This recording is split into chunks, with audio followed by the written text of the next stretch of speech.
Hey, Professor Fuller. I don't know if we're supposed to introduce ourselves or not, but my name is Brianna Aguado, and I am a finance major.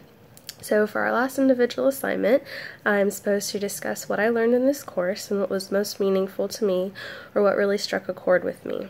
And during the first half of the course, I felt like it was kind of piecing a lot of the concepts that we had learned in other management and CBK courses together. Not to say that it wasn't interesting or that I didn't learn much, but again, the topics were just really general. However, after our midterm, the topics really started to pique my interest, and especially on a more personal level.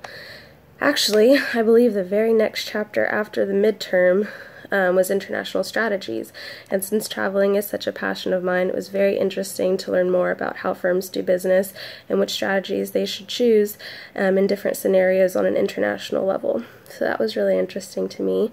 But the chapters that I felt that I will take the most away from are chapters 8 and chapters 11. Chapter 8 covered entrepreneurial strategy, and chapter 11 covered strategic leadership.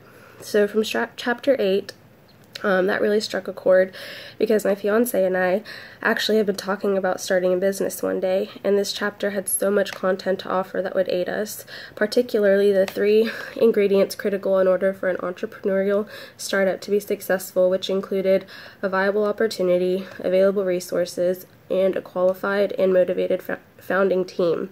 As I mentioned in my infographic, I also believe in cultivating entrepreneurial characteristics such as vision, dedication and drive, and commitment to excellence. This whole chapter was full of great advice that will definitely stick with me.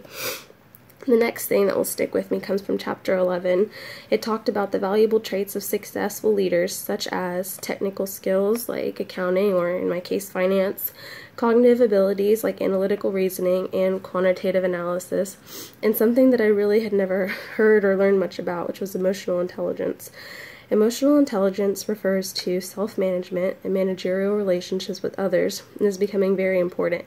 In class, we filled out a questionnaire and it covered all 5 areas: self-awareness, self-regulation, motivation, empathy, and social skills. And although my results were as I expected after learning a little more about it, it was still a very enlightening exercise. So that is what was most important to me. Thank you for such a great semester, and I will see you Monday.